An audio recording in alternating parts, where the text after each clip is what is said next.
And dear students, in this section, let us discuss about the centrifugal pump. Centrifugal pump is a device which is used to convert the mechanical energy into hydraulic energy. So the input to this pump is mechanical energy, and the output of this pump is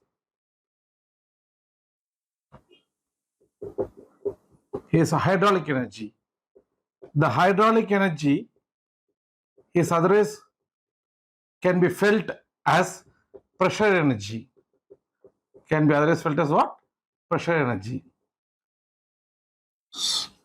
So it is not nothing but a normal device which is used in every house for pumping the water from below the ground to some second floor or third floor where the water tank is placed. So a pump is a device which is used to pull the water below the ground and once again to discharge to a height more than the ground level. Say it will be second floor or third floor or even 10th floor or the 20th floor as per the need. So we can classify the head which is required by the centrifugal pump is nothing but, let us say, the water below the ground. Let us say this is the ground surface. The water below the ground surface will be some height. So this is HS is nothing but suction head. So this much of head should be supplied to suck the water below the ground to the ground level. And once again the water should be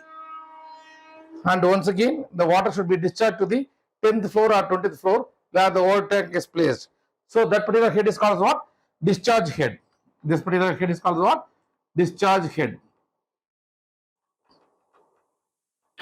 So we can see when the water is pumped from the below the ground to the 10th floor or 20th floor, the energy stored in the water is in the form of pressure energy or in the form of hydraulic energy or in the form of what? Hydraulic energy. This is the outcome we want. So what is the input we are giving for a pump in the house? We are not giving any mechanical energy directly, but we are going to put a motor. We are going to put a electric motor. We are going to put a switch on the electric motor. When the electric motor is switched on, what will happen means a shaft will be connected to the motor. This shaft will be rotating. Rotation of any device is nothing but the mechanical energy. Rotation of a shaft is mechanical energy. Movement of anything is called as what? Mechanical energy. So here the shaft is rotating. This shaft is attached to the shaft of the centrifugal pump or coupled to the shaft of the centrifugal pump by means of a bearing. So what happens means when this motor is rotating, this shaft connected to the pump also will rotate. When this shaft rotates, this is called as the eye of the impeller. The impeller is otherwise called as the blades or the vanes. So I can tell there are three terms for these blades. The first term is called as blade. The second term is called as impeller. The third term is called as vanes. So we can use any of these three terms or we can use alternatively also, nothing wrong in that. So whenever I am going to refer as blade, that indicates impeller as well as vanes. Whenever I am going to indicate as impeller, it means the other ways also. Okay, I hope you got it. So what I am telling means the shaft from the motor is connected to this shaft of the pump. The vanes attached to this shaft of the pump also will rotate. So what is there? This vanes also rotating. What does this vane will do? Now the water should be everywhere. Even before starting, the water should be everywhere from here also. Okay, it need not be above the ground level. But up to this blade's height, the water should be there. Okay, then what will do means when I'm going to switch on the motor, the shaft rotates. This blades also will rotate. Now this blade is nothing but a backward curved vane. So this blade will rotate in the backward action.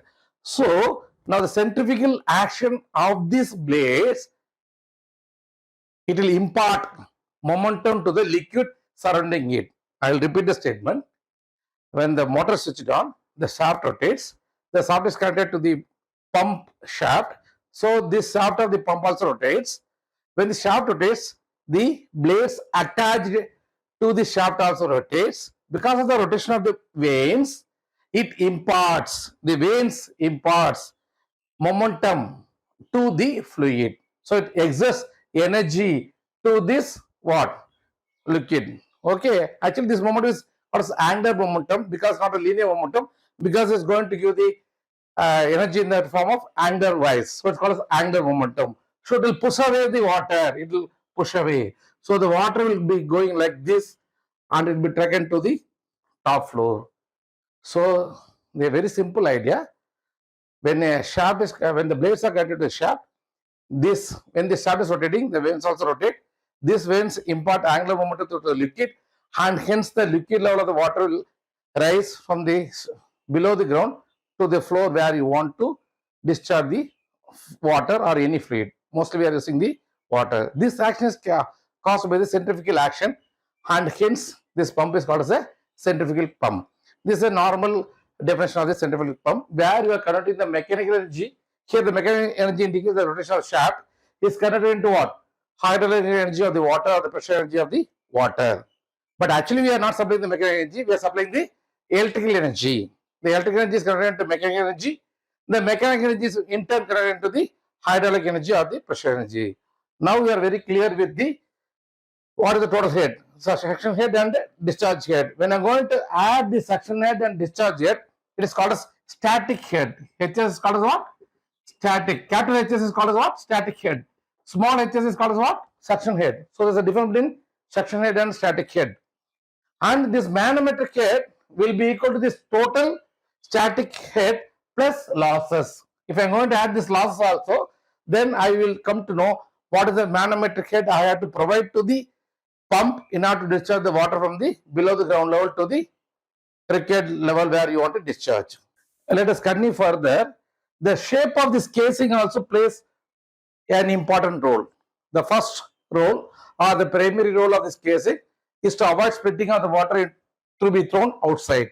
So it is a closed passage. So the water will be leaking outside, not to prevent that a casing is provided. That is the first primary objective of the casing. The second objective is called as this casing is called as volute casing. VOLUTE, volute casing, which means the area from here it gradually increases. You can see compared to this area will be more. Coming to over here, this area will be still higher. So I'm telling you, this passage area keeps on increasing. This passage area keeps on increasing, and hence what is usage of that? When but the flow rate will remain constant, isn't it? What is the flow rate formula? Q equal to A1, V1 equal to what? A2, V2, where V1 and V2 are the velocity. Now the area is increasing, so what will happen to the velocity? Velocity should decrease. When the velocity is decreasing, it in turn increases the pressure energy. It in turn increases the pressure energy. So I will repeat once again the statement. When the water is pushed away by these veins, the area at which it comes, it is narrow. This area gradually increases. So you take the region as 1, 1 here. You take it as what? 2, 2 here. You can see that 2, 2 area is much wider than 1, 1. But the flow rate remains constant, which means what? Q dot remains constant, which means what? Area into velocity equal to area into velocity at any two section. But here V2, A2 is increasing, so V2 should decrease. When V2 decreases, the corresponding pressure should increase based on the Bernoulli's equation. So this casing also helps in increasing the pressure energy indirectly. So the casing will be always designed in such a way that the area should increase gradually. That the area of passage of the flow path should increase gradually. Okay, fine. Now let us come to the velocity triangle, where most of students find difficult to understand this velocity triangle of any turbo machinery component. But it's very simple only. We'll take it very easily. Okay.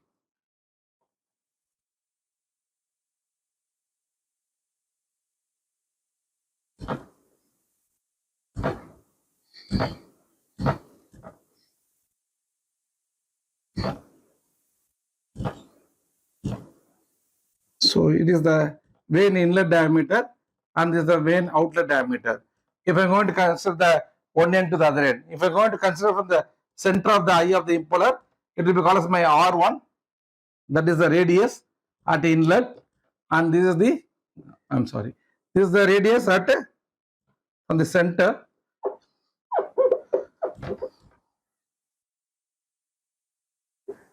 So it will be my R2. So we can see from the center of the eye of the impeller, this is the radius 1, this is the radius 2.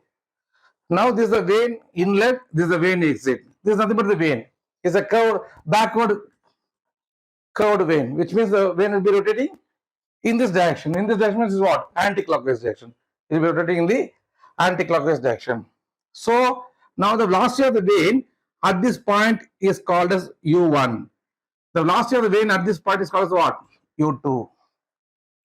So I'll repeat once again. I am considering a vane with inner radius as R1 and outer radius as R2 with respect to the eye of the impeller. And the vane velocity at inlet is called as U1. The vane velocity at the exit is called as U2. So what is U1? You may be already knowing it. U1 equal to pi d1 n by 60. What is U2 then? U2 is nothing but what? Pi d2 n by 60.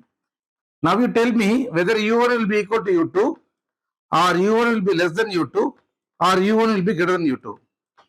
So what is U1 U2? There is nothing but the blade speed at inlet and blade speed at the outlet. Sometimes I will tell us vane speed at inlet, vane speed at outlet. Otherwise also you can call us what? Impeller speed at inlet or impeller speed at outlet. We can use any term interchangeably. Okay, fine. Now my question is, I have given the formula for U1 as what? Already we know this. If you know the rotation speed of this shaft, and we can determine the speed at which this impeller will rotate, is given by pi d1 n by 60. U2 will be equal to what? Pi d2 by n by 60. From this very clear. What is clear? D2 will be greater than what? D1. N remains constant. So we can tell that U2 will be what? Greater than U1. Or U1 is less than what? U2. So we come to know that the vane speed at inlet will be less than the vane speed at outlet. As well as we know the formula for the vane speed is given by pi dn by 60, where d is the diameter of the vane at inlet and outlet, and n is the speed of the shaft at which it is rotating. Okay, I hope you got it. Yes. So we know the formula of this one. So this is vane speed. What is the another speed you know? Now the one speed is called what? Vane speed. What is the another speed? What is the other thing is coming? Now this pump is rotating. Which is another thing is coming? The water is coming. The water is coming. That water is called as jet. The water is called as what? Jet. So let us call this. So there are only two speeds. One is V1. That is nothing but what? Absolute velocity of jet at inlet. So what is V2? The same absolute velocity of jet. Jet means what? The fluid. Jet means what? The water is entering. So there is nothing but absolute velocity. So what is V2? The same absolute velocity of jet at exit. Exit or what? Outlet. So we know what is U1. We know what is U2. We know what is V1, what is V2. One is vane, another is water. One is vane, another is water. At inlet is called as U1, is called as 1. At outlet is called as what? 2. If it's going to be velocity means jet means capital V1, V2. If it's going to be vane means it's small capital U1 and capital U2. So it's U1, U2, V1 and V2. U1 is the vane speed at inlet. So it is vane speed at outlet or exit. Both are same. So it is vane. Let us continue further. It is a vane speed at outlet. Now, if the velocity V is there, which is inclined means, let us say is the V1, the velocity is inclined means, if I know this angle also, then the horizontal component of this absolute velocity will be called as my wind velocity. This horizontal component is called as what? Let us call this angle as say alpha. Okay. Then I can tell cos alpha equal to the horizontal component. This horizontal component let us call as VW1. Okay. So let us call this VW1 by what? V1. Because adjacent by hypotenuse. So from this what is VW1? VW1 will be equal to V1 of cos alpha. Let us not put as alpha 1, let us put as alpha. So VW1 equal to V1 cos alpha. Now let us take sin alpha. What is sin alpha? This velocity is nothing but what? Vf1. What is Vf1? Is the flow velocity. Vf1 is what? Nothing but what? Flow velocity, which is given by Vf1 by V1. So from this, what is Vf1? Vf1 equal to V1 of sin alpha. You may feel little difficult. Why professor is telling two more terms? Yes, we should know those things. So first we know what is V1, V2. Absolute velocity of the water or the jet at the inlet and outlet.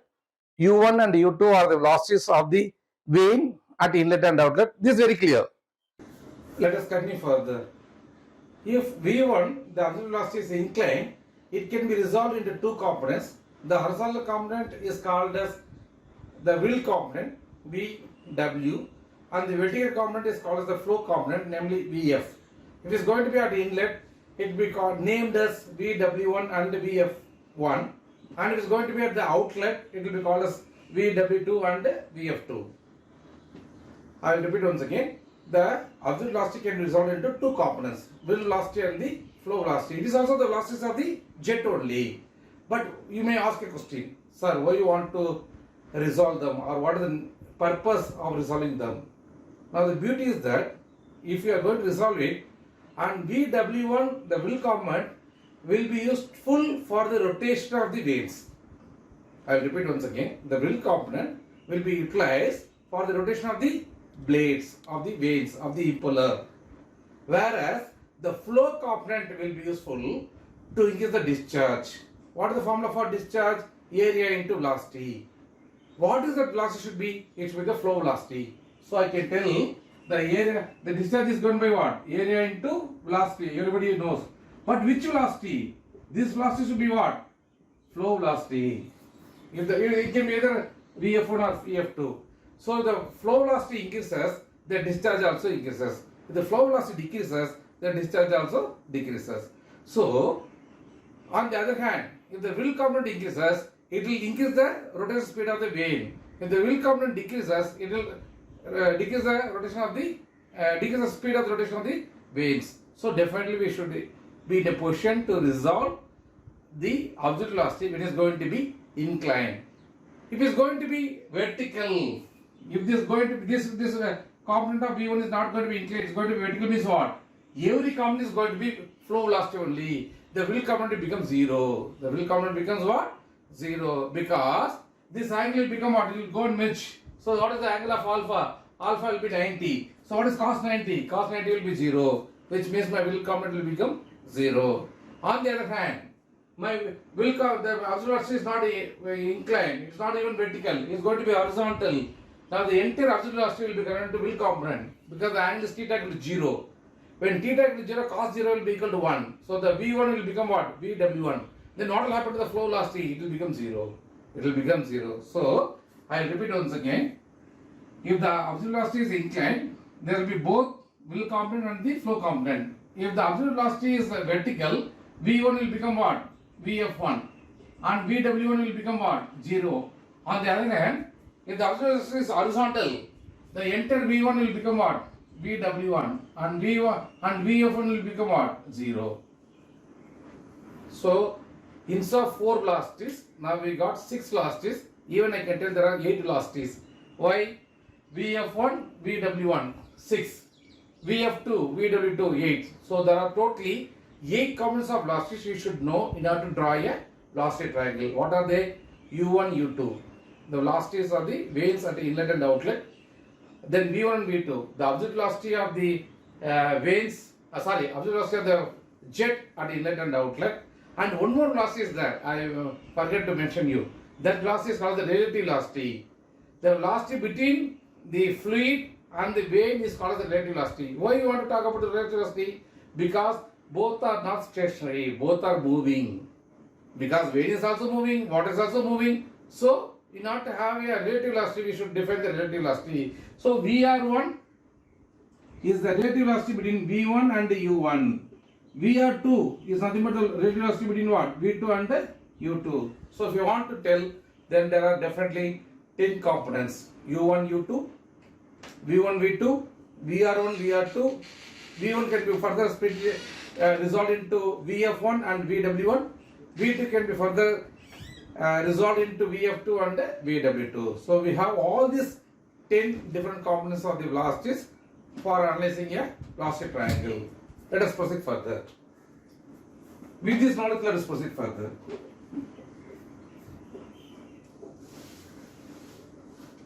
Let us now try to draw the velocity triangle. Okay, for the centrifugal pump.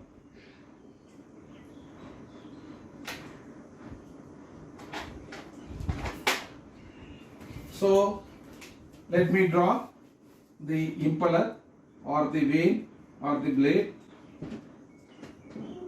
Okay, so this is the inlet radius, this is the outlet radius from the eye of the impeller.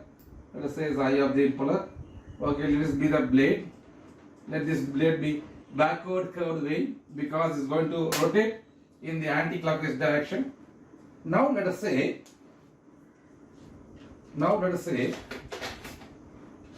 the velocity of the jet. The velocity of the jet means it is V1 or V2 or U1 or U2.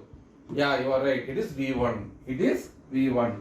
So let us say this is nothing but my V1. What is V1? The absolute velocity of the jet at inlet. Now you see it is coming and touching the impeller at 90 degrees. At 90 degrees. What about the rotation of the blade? The rotation of the blade is like this at the inlet. Now this is nothing but called as what? My U1. What is U1? The rotation of the vane. So this is the V1 at which the water is coming and hitting on the curved vanes, and U1 is the velocity at the inlet of the vane. U1 is the velocity of the vane at inlet. Now the corresponding U1 can be, by parallelogram law of this addition, we can convert this U1 to be here also. So this is nothing but what? My U1. Okay, I have shifted this U1 over here because both the magnitudes are same. Okay, as well as I maintain the direction. As well as I told you that relative, because both V1 as well as U1 are in movement, there should be relative velocity. The relative velocity is nothing but what? Between V1 and U1 I told you. So now the relative velocity at inlet will be like this. So this is nothing but why? VR1. So now I hope I can erase this U1. Why I have erased this U1? Because this plane speed I have shifted over here in order to form the inlet velocity triangle. I will repeat once again. The water is entering through the eye of the impeller to the inlet of the vane with an absolute velocity say V1. With an absolute velocity V1. And the vane is rotating at the inlet at a speed say U1. I have transferred this U1 to here. As well as I know that VR1 is the relative velocity between the U1 and V1. So now we can see this is my relative velocity. Now you tell me V1 is vertical or horizontal or inclined. So this angle is now, the angle between V1 and U1 is called as alpha. The angle between what? V1 and U1 is called as what? Alpha. The angle between VR1 and U1 is called as theta. I will repeat once again. Alpha is the angle between V1 and U1, and theta is the angle between VR1 and U1. Now this V1 is at 90 degree to the vane. The V1 is what? At 90 degree to the vane, which means it's vertical. So now the V1 is not like this. Okay, as we saw earlier, V1 is not like inclined, it is vertical. Vertical means what? This become like this. So which component will be there, which component will not be there? Yes, this one becomes like this one, which means V1 will be equal to what? VF1. Otherwise my angle is now made as 90 degree. Now the angle is made as what? 90 degree. So sin 90 will be equal to what?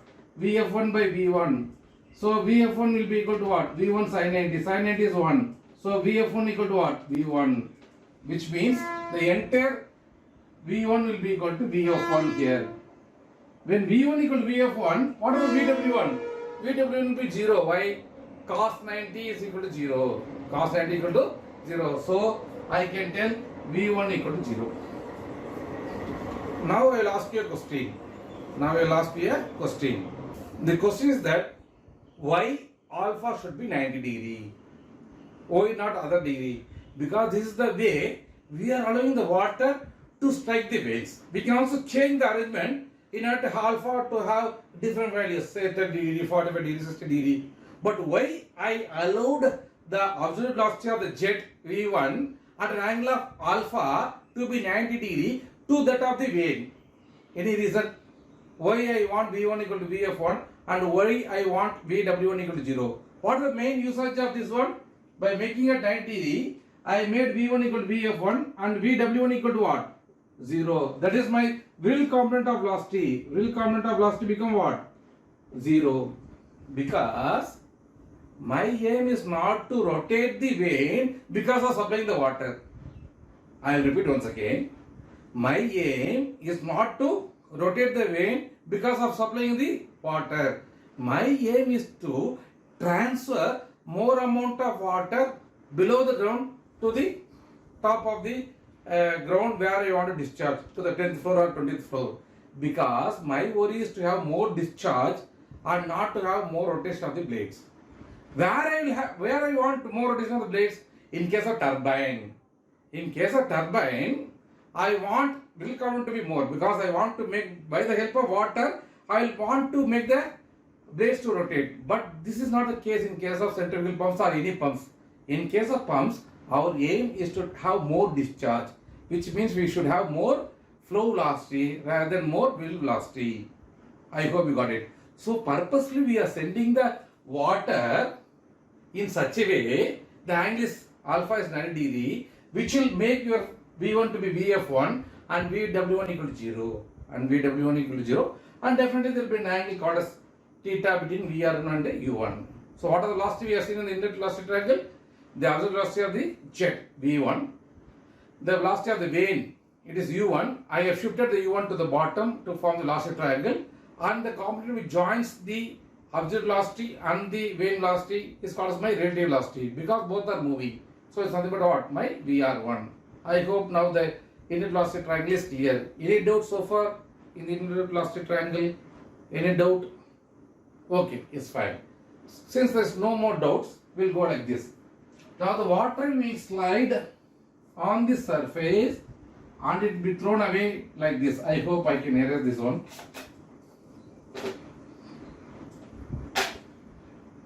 Okay, so this is nothing but my, I have to draw exactly at the exit. Yeah, like this. So this is my thing but my V2. What is V2? The absolute velocity of the jet at the outlet. At the outlet. So what is U2? U2 will be, here it is called as what? My U1. Here it will be called as what? My U2. It will be called as what? My U2. So I can draw the U2 like this. So this is nothing but what? My U2. Definitely we know that U2 will be more than U1 because D2 is more than D1 because U2 equal to pi D2 n by 60. Whereas U1 is pi D1 n by 60. So U2 is more than U1. So compared to this distance, this U2 distance should be more. Should be more and should be acting in this direction because the backward curved vane. So the velocity will be in this direction. Now the component which combines V2 and U2 is called as my relative velocity. The component which combines V1 and U1 is Vr1. Similarly, the component which connects V2 and U2 is called as what? My, this component is nothing but what? My Vr2. So what is Vr2? The components which combine V2 and U2. What is V2? The absolute velocity of the jet which is leaving the impeller. What is U2? The velocity of the impeller at the exit. Definitely U2 is more than U1. So I have drawn a bigger line. I hope you got it. Now let us draw a perpendicular line like this. Okay. The angle between U2 and Vr2. The angle between U1 and Vr1 is theta. So the angle between U2 and Vr2 is called as phi. Okay. So the angle between VR2 and U2 is 5. And what is beta? Beta is nothing but the angle between V2 and U2. So where is V2? V2 is here. Where is U2? This is U2. So this angle is what? My beta. And from here I have drawn a vertical line. So it will be 90 degree on either side. It will be 90 degree on either side. I hope you got the logic.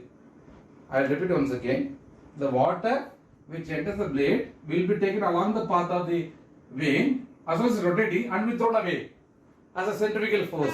As a centrifugal force will be thrown away. So this water, the absolute velocity of the water is V2.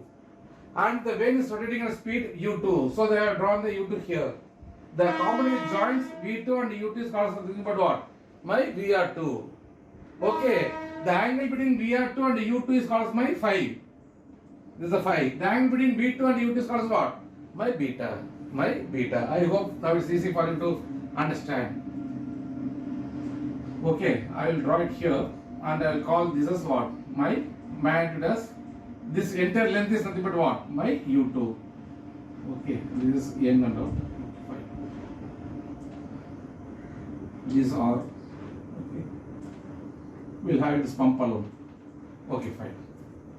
Now V2, whether it's a 90 degree or horizontal or inclined. Yeah, it is inclined. So it can result into what? Horizontal and vertical.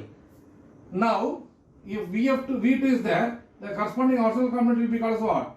My drill component. This is nothing but what? VW2. The corresponding vertical component will be called as what? VF2. Isn't it? For V2, the horizontal component is what? VW2. The vertical component is what? VF2. That is now the magnitude is same. So I will write instead of VF2 here, I will draw it here. So this value is nothing but what? VF2. Okay. This VW2 can be transferred to where?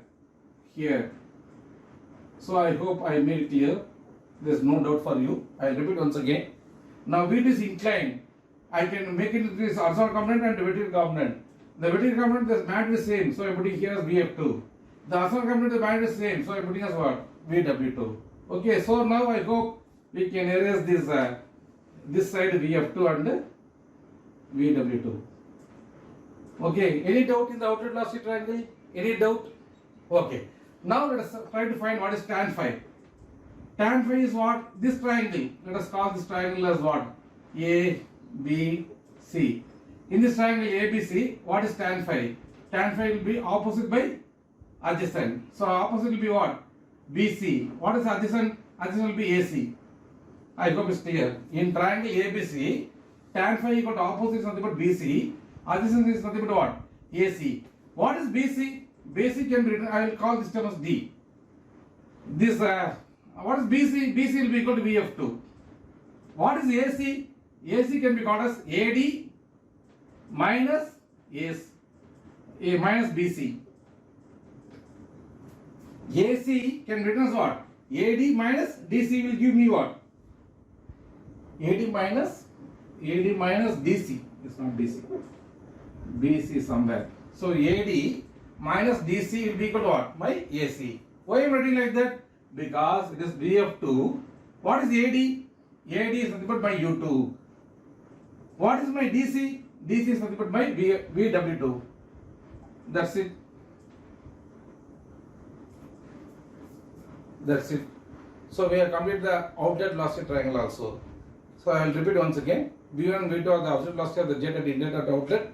U1 and U2 are the impeller speed at inlet and outlet. Its formula is given by pi dn by 60. If the inlet diameter is d1, it will be pi d1 by 60. If its outlet diameter is d2, it is pi d2 n by 60. And the inlet velocity, absolute velocity is inclined. It can be resolved into horizontal and vertical component.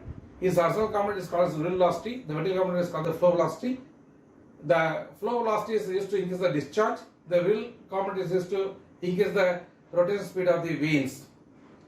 Okay, so at the inlet, we purposely send the water at 90 degree to the vane because we want to make the alpha to be 90 degree, so that the V1 will be equal to VF1, because with the absolute velocity of the jet entering, we don't want to rotate, because already the vane is rotating because we have supplied the power from the motor. So let us not give extra energy. Now we want to transfer that energy to discharge the water. So we purposely made VW1 equal to 0. So V1 is like this. And U1 we have drawn because of the rotation of the vanes. So the one line which connects V1 and E1 is called as VR1. Okay, that's the relative velocity. The angle between V1 and E1 is called as alpha. The angle between V1 and VR1 is called as what? U1 and VR1 is called as what? Theta. Now going to the outlet. When the water enters to the jet and goes like this is V2. Now the U2 will be bigger than U1, but it will be acting in this direction only. But its magnitude is more. That is U2. If we are to join U2 and V2, the corresponding velocity comes as relative velocity VR2. Then I am going to draw a particular line. If I am going to have V2, its horizontal component will be VW2, its vertical component will be VF2. This VF2 will be equal to this VF2, this VW2 will be equal to this VW2. If I want to find the value of phi, then tan phi will be equal to what? BC by AC. So AC is nothing but AD minus DC. I will get us VF2 minus by V2 minus VW2. I hope it's very clear. Now in the next condition, we'll go with the formula to be employed and we'll solve problems thereafter. It's nothing. Let us continue further. The centrifugal pump work on this following principle. That is the moment of momentum principle, which says that the torque transmitted by a rotating shaft or by any element will be equal to the rate of change of angular momentum. In this case, the working principle is that a motor is attached to the shaft. This shaft couples with the shaft of the pump and this shaft rotates and the vanes attached to this shaft also rotates. This rotation will cause torque. The vanes will be rotating at a particular speed and torque. Now the torque developed by these vanes will be transmitted to the working fluid, which can be released by the change of its angular momentum. I will repeat once again. The working principle of the centrifugal pump is that the torque transmitted by the shaft and the vanes is used to increase is used to change the rate of angular momentum of the fluid surrounding it, namely the water. So when the shaft is rotating with the particular speed and torque, these vanes will impart angular momentum to this fluid and hence the water rises up. This is the working principle. So let us now calculate what is the angular momentum at inlet.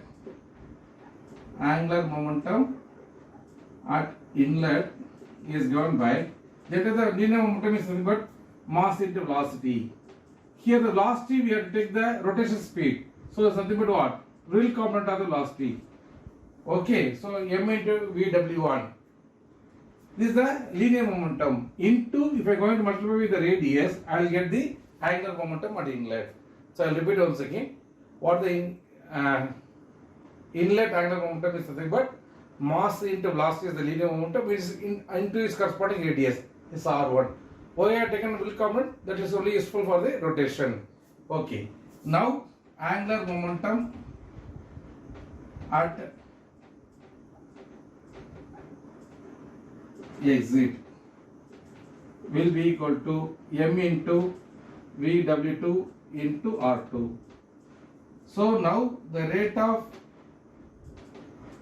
change of angular momentum will be equal to, let us call this as 2, this 1. So it is 2 minus 1. So it will be m can be taken as common, Vw2 R2 minus Vw1 R1. So this is the rate of change of angular momentum, which will be equal to what? The torque transmitted by the vanes. So this will give me the torque. The T stands for torque. So the torque given by the vanes is used to change the angular velocity of the fluid particle like this, m into V omega Vw2 R2 minus Vw1 R1. So this is the torque. Now what is the formula for power? Power is equal to what? Torque into angular velocity. We know this formula. Power equal to what? Torque into angular velocity. If it is going to be linear thing, means power will be called as what? Force into velocity. So if the motion is going to be linear motion, means then the power can be obtained by what? Force into velocity. What is the unit of force? It is Newton. What is velocity? Meter per second. So Newton meter is joule per second. It's nothing but watts. Similarly, if you want to get the power, it is going to have a rotational motion, then it will be equal to torque into angular velocity. So I want to calculate the power developed or the power required by means of this one. So what I do, I already found the formula for torque. I had to multiply by omega on either side because I have to multiply the angular velocity. So I have to get the power. So power will be equal to torque. Let us call this equation number 3. So this torque into omega. So multiply omega by 3. So it is m into v w2 r2 minus v w1 r1 into what? Omega. Into what? Omega. So multiply this omega inside. So it will become m into v w2 r2 omega minus v w1 r1. It is omega 2. It will be r1 into omega 1. But we know that Vw1 equal to 0. Why Vw1 equal to 0? Because from the inlet velocity triangle we know that alpha equal to 90 degree. When alpha equal to 90 degree, V1 will be equal to Vf1 and Vw1 equal to what? 0. And hence invoking that one, this component will become 0. This component will become 0. So now it will become what? Now it will become power. The letter says power. Power is nothing but m into Vw2. What is R2 omega 2? It is nothing but U2. Because we know the formula V equal to what? R omega. So we have here R2 omega 2. So it's nothing but what? V omega 2 into U2. So this is the formula because this term becomes 0. So I hope you got the logic. How this become U2? Because U2 equal to what? U2 equal to R2 W2. Because we know the formula V equal to R omega. The relation between the linear velocity and the angular velocity. So this is the power developed by the power given by the shaft to the what? To the working fluid. Okay, fine. This is the working fluid. This is the power given. What is power? Power is nothing but work done. What is the power work done per second? Per second is given by m into Vw2 U2. What I written? Both are same only because what is power? Work done per second is nothing but power into Vw2 U2. What is W? What is the between weight and W? Weight and mass. W equal to mg. So what is m from this? W by g. So I can write instead of m as what? W by g. So we can also use W by g of Vw2 U2. So this is the work done. This is also once again what? Work done per second. Now I am going to divide both the numerator and denominator by weight. So work done per second per unit weight, which means what? I am making this W to be what? 1. So the formula will be what? Vw2 U2 by G. This is for per kilogram per unit weight. If the weight is not per unit per weight, you have to multiply by the corresponding weight component. So this is the formula for which how much amount of work is done on the fluid. How much work is done on the fluid by the blades in order to push them from the downwards to the top. Now let us define the manometric efficiency, which is given by manometric head by work done per second per unit weight by the veins on the fluid. By the veins on the fluid. I will repeat once again. The manometric head is nothing but what amount of water should be taken from the suction head and should be discharged head and should be going to the at the 10th floor or the 20th floor. That is the manometric. That is the output what we want. What is the input we are doing? We are giving the power to the shaft. In turn, the shaft is imparting some power to the working fluid. What is the power? That is nothing but work done per second. That is nothing but what? Work done per second per unit weight. Okay. So what is the formula we derived for the denominator? It is nothing but V W2 U2 by G. So it will become what? G into HM by V W2 U2.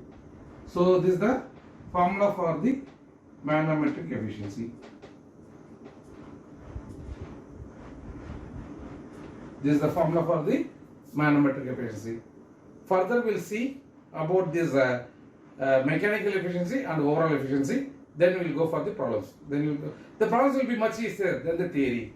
The problems will be much easier than the theory. So let us continue for 2 more minutes in deriving the mechanical efficiency and the overall efficiency. Then we will go to the numerals. Okay.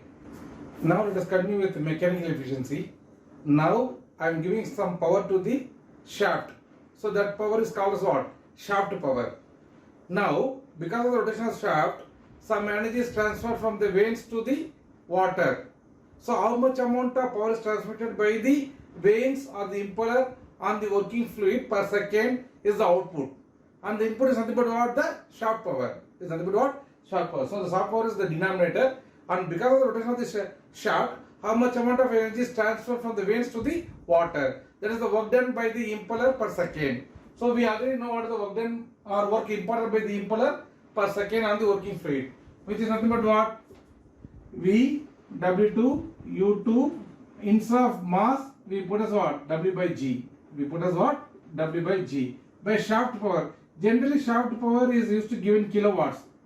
But if I want to work on this one and find the unit of the numerator, it will be in watts. It will be in what? Watts. In order to tally both the things, I am going to divide the numerator by 1000. So this also will become what? Kilowatts. So now the formula will be, for the mechanical efficiency, will become W, this is what the weight, into V W2 will come at exit, into U2 by G into shaft power into 1000. And now doesn't have any units, because efficiency should not have any units. So we got the mechanical efficiency as what? W into V W2 U2 by G into SP into 1000.